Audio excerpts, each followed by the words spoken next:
possamos novamente receber esse alimento de qualidade excepcional que nos é trazido através de Jesus, através do seu Evangelho, e que a doutrina espírita resplandece nos dias que vivemos da forma mais planificadora possível.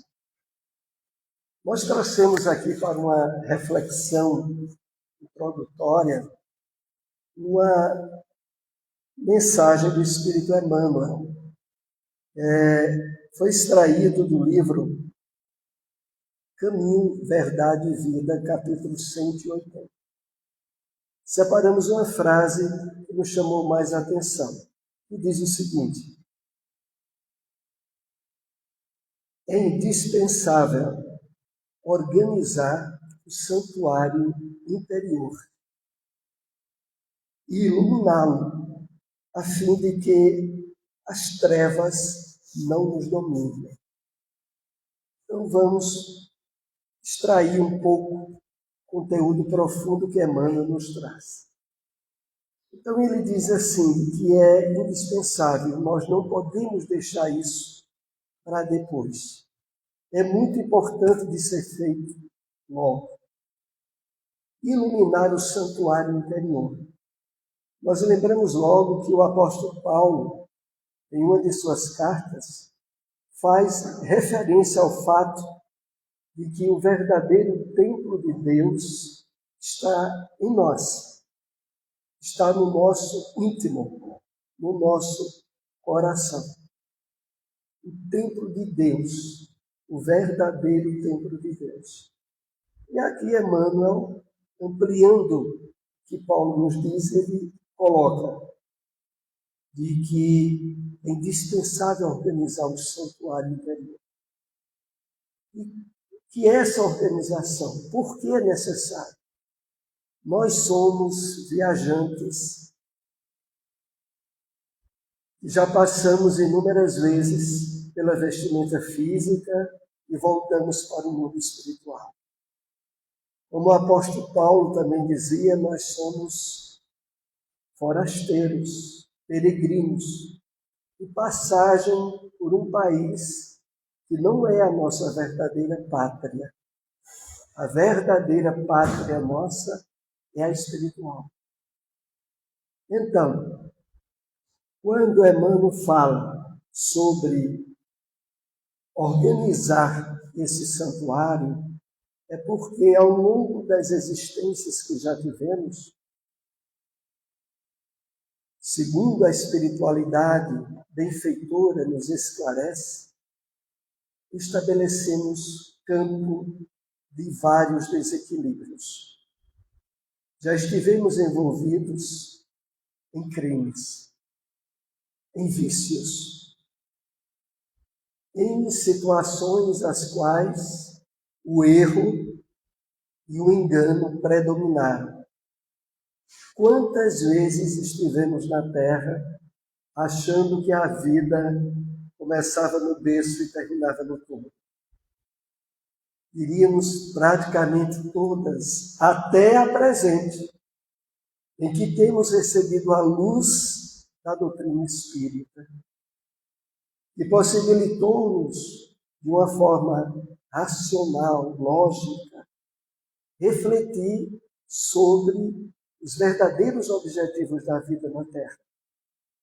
A vida na Terra não é uma viagem a um país das maravilhas. A presença da dor, do sofrimento, das doenças e dificuldades é padrão comum aos mundos de provas e expiações, do qual a Terra ainda faz parte. E nesse tipo de característica, a predominância é para aprendizagem e lições, às vezes duras, mas necessárias. Então, esse passado é o que Emmanuel chama aqui de uma forma muito didática de trevas, a fim de que as trevas não nos dominem. Porque se não estivermos agora aproveitando essa oportunidade ímpar de iluminar o nosso espírito com o entendimento real da vida espiritual, nós estaremos manifestando a continuidade dessas trevas que nos acompanharão de retorno ao mundo espiritual. Então, Emmanuel, ele é muito coerente e atento a nos advertir. É indispensável resolvermos isso na presente encarnação. Nós vivemos uma época, praticamente 160 e poucos anos do surgimento da doutrina espírita, e que possibilitou a realização da promessa do Cristo, do advento do Consolador, do Espírito de verdade, que viria lembrar os ensinos do Cristo, mas que viria também trazer ensinamentos novos, como esses que estaremos compartilhando sobre o título Luz nas Sombras, que é o primeiro capítulo desse livro, tá? Ação e Reação. A nova obra que nós iremos analisar em algumas exposições, os capítulos que a compõem. O primeiro capítulo é Luz nas Sombras. Em relação a isso, fechando aqui a nossa reflexão do texto de Emmanuel, onde ele diz, a fim de que as trevas não nos dominem. Nas obras psicografadas de Divaldo Pereira Franco, do espírito Joana de Ângeles, estabeleceu uma série psicológica. Ela utiliza muito, nos seus esclarecimentos, a referência sobre as sombras, como sinônimo do nosso inconsciente de vidas passadas. Nós trazemos o inconsciente, que é todo um lastro de conteúdos psíquicos, conflitivos, desequilibrados em relação às leis divinas, e que agora podem e devem ser ressignificados, transcendidos, estabelecendo agora novos hábitos, novos condicionamentos. A Bíblia usa uma expressão que muitos, por não extrair o espírito da letra, não percebem o conteúdo espiritual profundo e atual.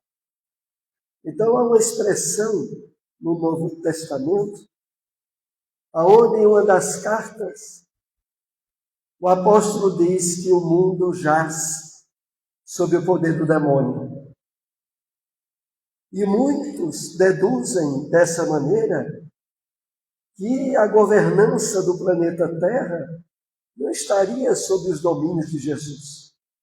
Mas a expressão do apóstolo de que o mundo jaz sob o poder do demônio é um sentido figurado que se relaciona com as trevas, com as sombras que fazem com que a humanidade atual estabeleça ainda sintonia com o crime, com os desequilíbrios morais, com os atentados contra a vida humana. Tudo isso é proveniente do mundo de sombras. Como é importante, meus amigos, começarmos diariamente esse trabalho de substituição de trevas por luz, de sombras pela iluminação bendita que a espiritualidade nos traz. Hoje nós vivemos uma época, como Alguns de vocês sabem do predomínio das doenças emocionais. A ansiedade, a depressão e uma série de neuroses graves que envolvem a maioria da humanidade atual é resultante desse estado de sombras, de querer encarar a vida na Terra como uma experiência única, aonde a vida começaria para todos nós na existência atual, no berço, e o resultado final, 7 palmos de terra, o túmulo. E vivendo nessa concepção materialista, imediatista, o homem se desagrega, se desequilibra. Aqueles que tentam estabelecer nos objetivos da sua vida exclusivamente metas materiais são candidatos seguros aos processos de ansiedade e de depressão ao passar dos anos. Hoje se sabe que na faixa etária da chamada melhor idade, entre aspas, a incidência dos processos depressivos é muito grande. E é fácil de deduzirmos. Passado a época da juventude, a época do homem maduro, entra na época da terceira idade, o organismo não mais responde, não mais corresponde aos anseios orgânicos e materiais que a criatura humana tinha. Mas se para ela a vida é só a matéria e o corpo não mais lhe obedece no nível que antes acontecia, facilmente abre-se campo para a tristeza, às vezes para a revolta, e aí estamos a caminho da depressão. Não é nenhuma surpresa esse quadro que se vivencia. É o resultado do mundo de sombras. É o resultado do predomínio das trevas.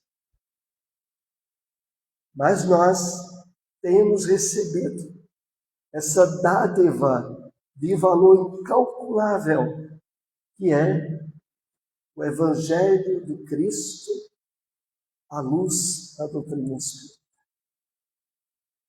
O nosso tema, que é o primeiro capítulo de ação e reação, queremos fazer aqui uma introdução que nos parece muito importante.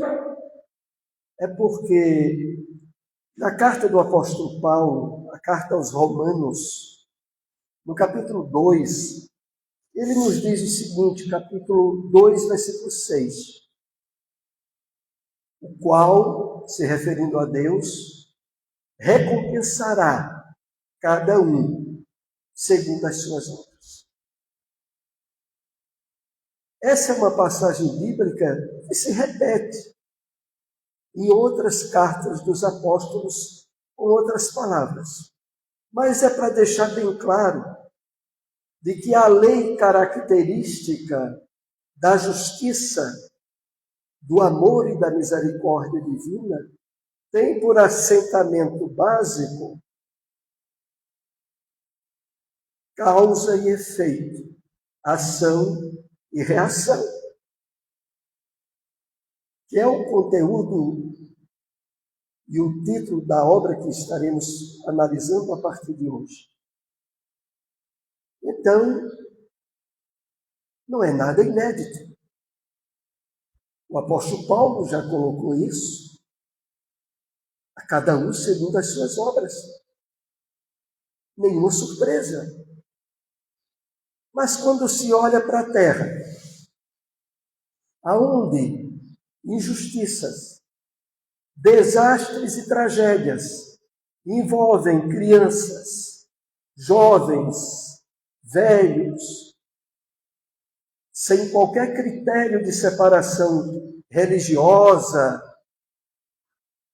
política, ou seja, qual for, e envolve a todos. Muitos dizem, mas aonde há justiça? Recentemente nós tivemos, ao assistir um repórter, a notícia da tragédia que envolveu um ônibus que saiu de Caruaru, sexta-feira à noite. Pessoas que vieram comprar na Sulândia. O ônibus lotado e de madrugada. Esse ônibus bateu, virou, e já há um registro de mais de 17 mortos. E muitos ainda hospitalizados. E ali dentro, o acidente envolve, não há um critério. Mas como isso? Como é essa história da justiça de Deus? É exatamente esses enfoques que são tratados nesse livro Ação e Reação. Há um capítulo lá mais adiante, que apenas faremos uma referência sobre desastres, provas coletivas. Quando acidentes envolvem grupos de pessoas. Uma queda de um avião, um acidente de ônibus. Uma tragédia de uma enchente. Há por trás de todas essas ocorrências causas e explicações espirituais que só tem acesso àquele que mergulha no conhecimento da doutrina espírita.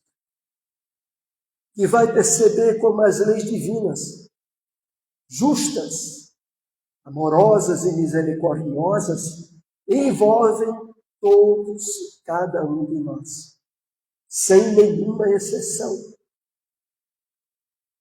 É esse conhecimento que a doutrina espírita nos propicia, que é o maior antídoto, a melhor vacina para evitar essas doenças trágicas de depressão, de ansiedade e outras. Porque nós passamos a discriminar, a analisar tudo o que ocorre no mundo material sob a ótica do espírito imortal. Esse é o preventivo maior que a doutrina espírita nos dá. Então, fica logo aqui o convite para aqueles que ainda não leram, não conhecem essa obra Ação e Reação. É muito importante, da série do Espírito André Luiz, série A Vida no Mundo Espiritual, porque ela vai tratar de inúmeras situações aonde só o entendimento espiritual da vida faz com que a gente perceba a atuação das leis divinas, a presença do amor e da justiça está muito além da justiça humana. Então, Paulo já dizia isso na carta aos Romanos. Mas alguns talvez pudessem dizer assim, mas a Bíblia, esses textos bíblicos, quantas alterações não já sofreram? Ora, a história narrada nos Evangelhos, no Novo Testamento, já conta mais de 2000 anos da presença do Cristo. Quantas traduções e quantas modificações de línguas. Que certeza podemos ter sobre esses textos? Meus amigos, o Espiritismo é a terceira revelação da lei de Deus. A primeira revelação é destacada no conteúdo dos 10 mandamentos, recebido por Moisés, nas chamadas tábuas da lei. A segunda grande revelação foi a presença de Jesus, o Messias, prometido, profetizado pelos profetas no Antigo Testamento e que se planificaram totalmente na missão e na obra de Jesus. A terceira revelação é o cumprimento da promessa agora do Cristo, de que nos mandaria o Espírito de verdade, que viria lembrar todos os seus ensinos, mas que viria acrescentar ensinos novos, que à época não teríamos condições de entender, de aproveitar. É o Espiritismo. Então, o Espiritismo tem esses 3 pilares. Os 2 primeiros dizem respeito à Bíblia, ao Velho e Novo Testamento.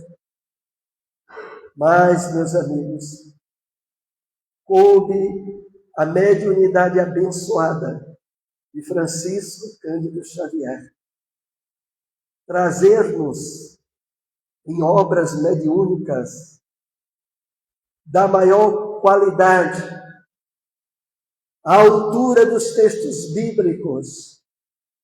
Porque a Bíblia, meus amigos, os profetas, os apóstolos, eram médiuns, eram intérpretes da espiritualidade superior, tal como grandes médiuns que tivemos na doutrina espírita. No Brasil e para o mundo inteiro, o maior médium do século foi Francisco Cândido Xavier.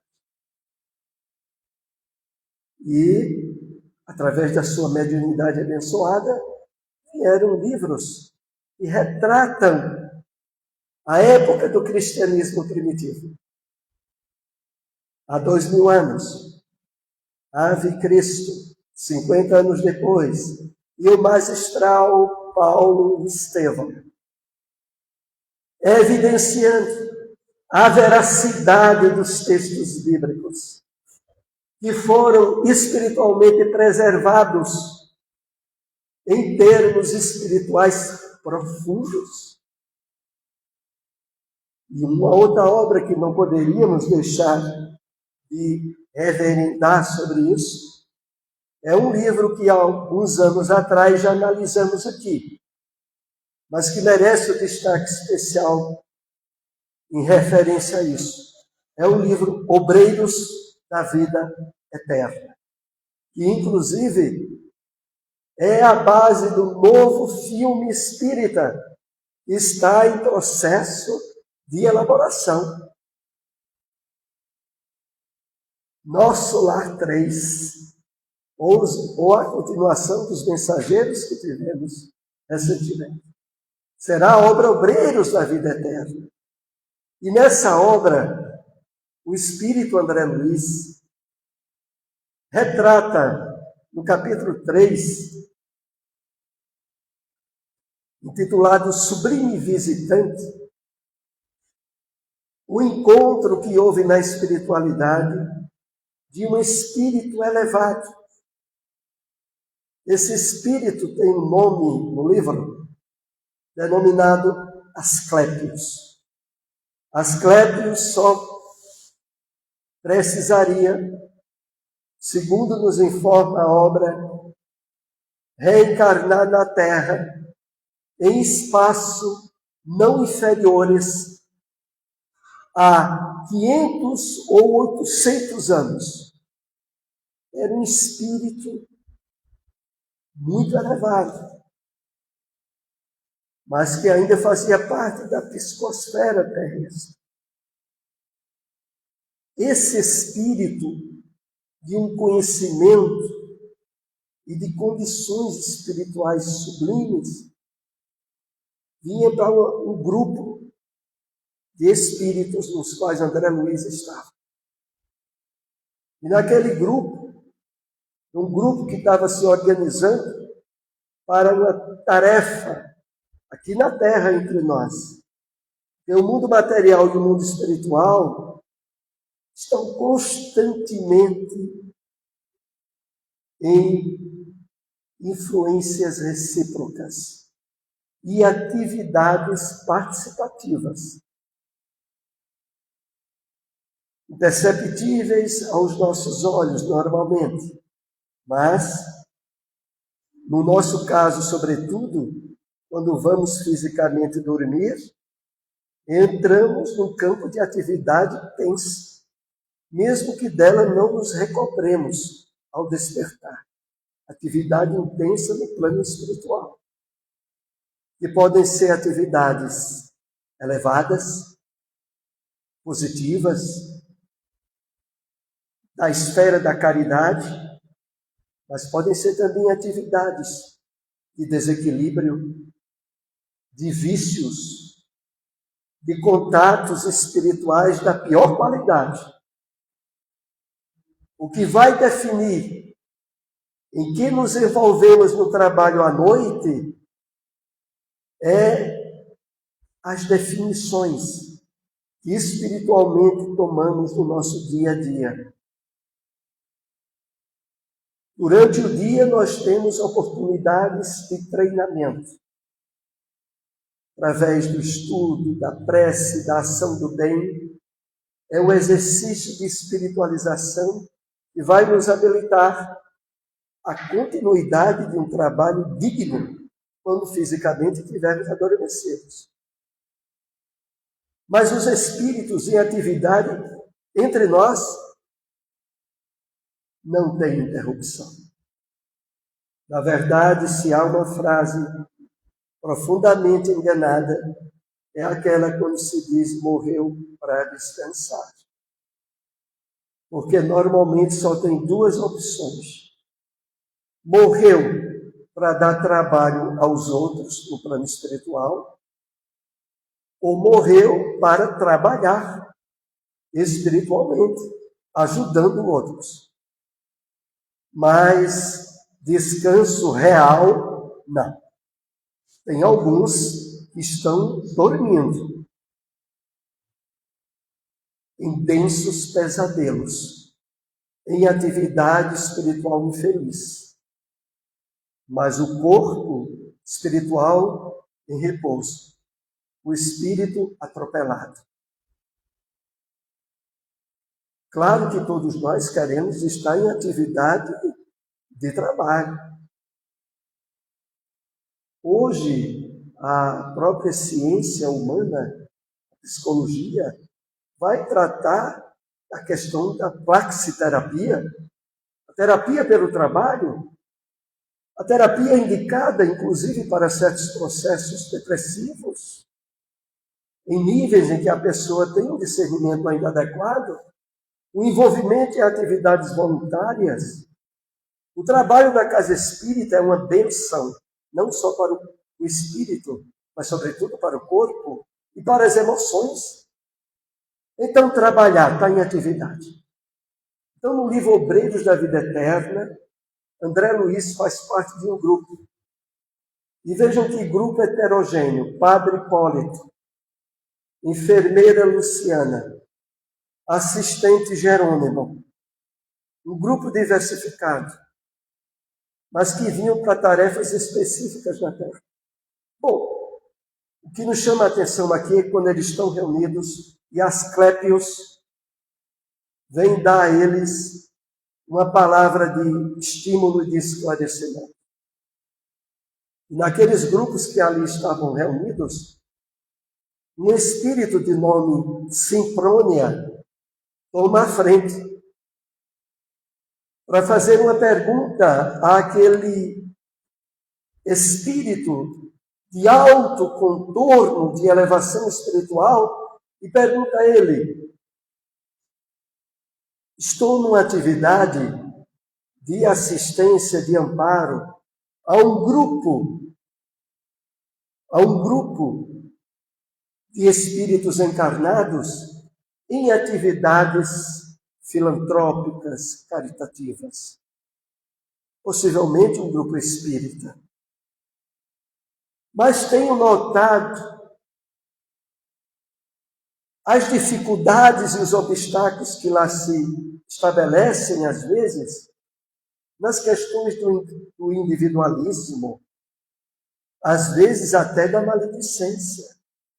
Porque, meus irmãos, ser espírita não é atestado de santidade. Muito pelo contrário, significa consciência desperta para o conserto, para o trabalho de melhoramento. E, efetivamente, imperfeições que ainda não foram resolvidas não são apagadas. Ela vem muitas vezes para o trabalho e se propõe a pedir uma orientação. Olha, o que o senhor me sugere fazer? Claro que a expectativa poderia ser de um esclarecimento profundo do trato com as questões do comportamento humano, mas o instrutor Asclépios simplesmente abre de uma espécie de pergaminho e lá traz um registro contido no Evangelho de Mateus, capítulo 5, aonde Jesus estimulava a todos, no Sermão do Monte, a que amai os vossos inimigos, bendizei os que vos maldizem, orai pelos que vos perseguem, fazei o bem àqueles que vos façam mal.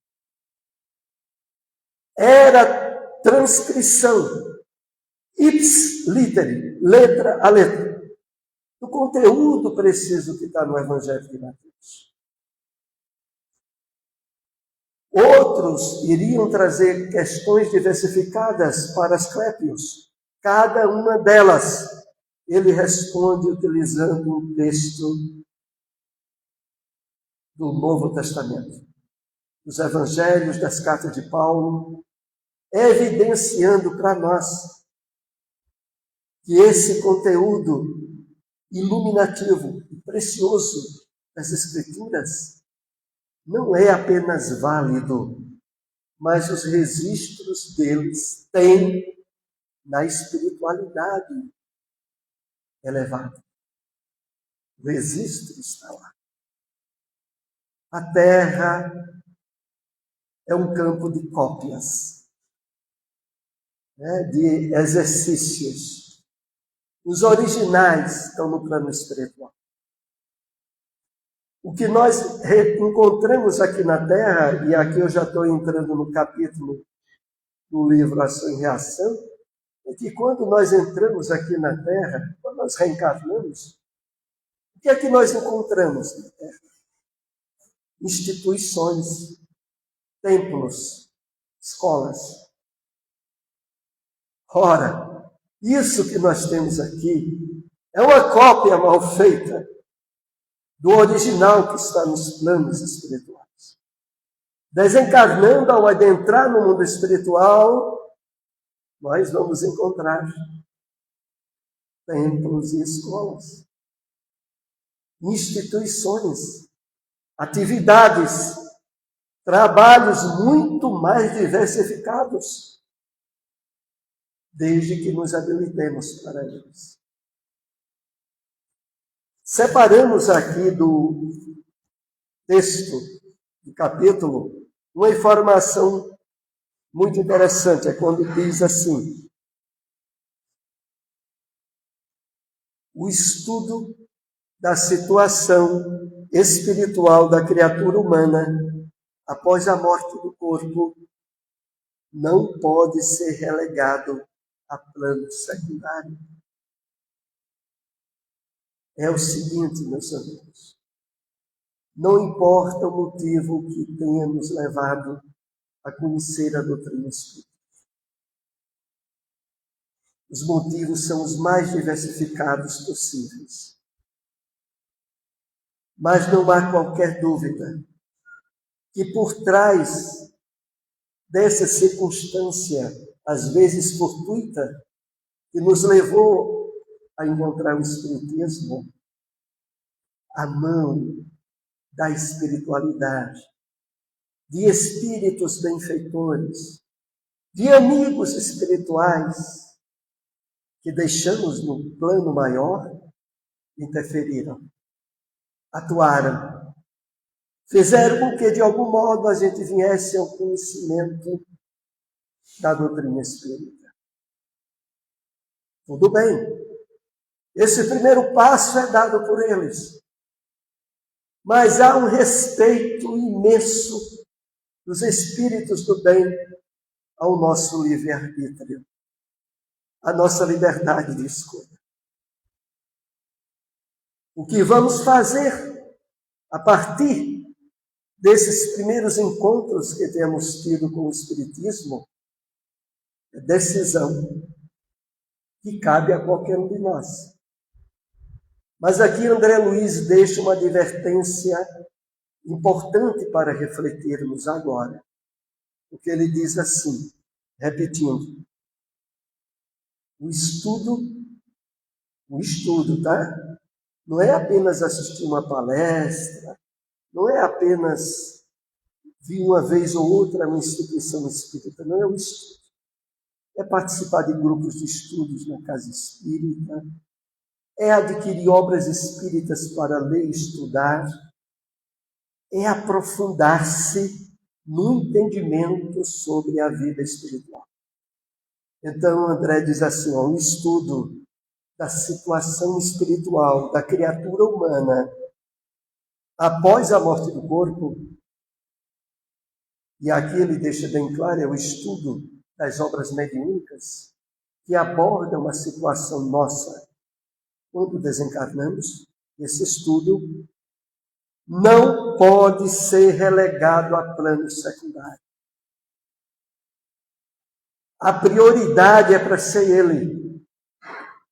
Nós não podemos dizer assim, olha, quando eu estou no curso superior, no curso técnico, meu tempo todo agora é direcionado, mas depois do curso eu vou estudar a doutrina espírita.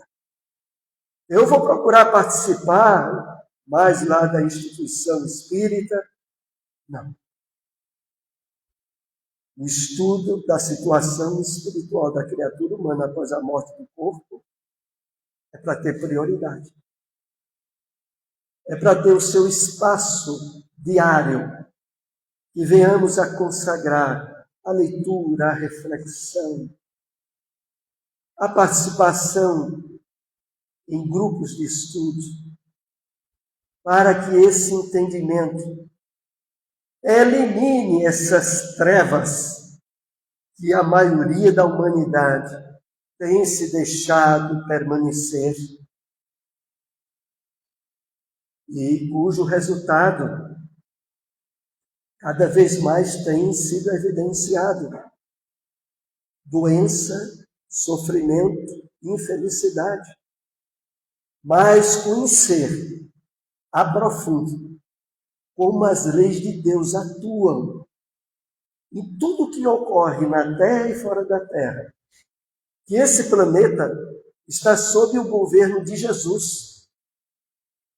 Não está sob o governo do mal. Jesus é o engenheiro, é o construtor e é, ao mesmo tempo, comandante dos objetivos maiores da vida na Terra. E esses objetivos têm uma definição exata. Progresso, perfeição e felicidade de todos, sem exceção. Mas para que entendamos esse projeto e percebamos como essas leis funcionam, só há um caminho. Aquele que a doutrina espírita, revivendo o Evangelho de Jesus, nos convida a trilhar. Iluminação do nosso espírito, sensibilização às mudanças interiores, vivência do bem, vivência da caridade, nos seus mais variados aspectos.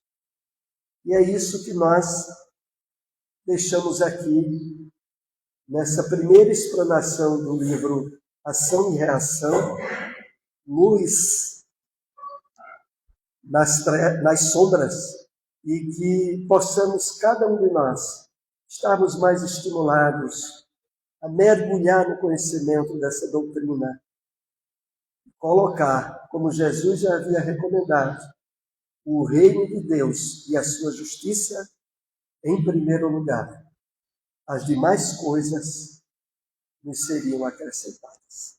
Que Jesus nos ampare, que a espiritualidade benfeitora nos acompanhe de volta aos nossos lares com muita paz.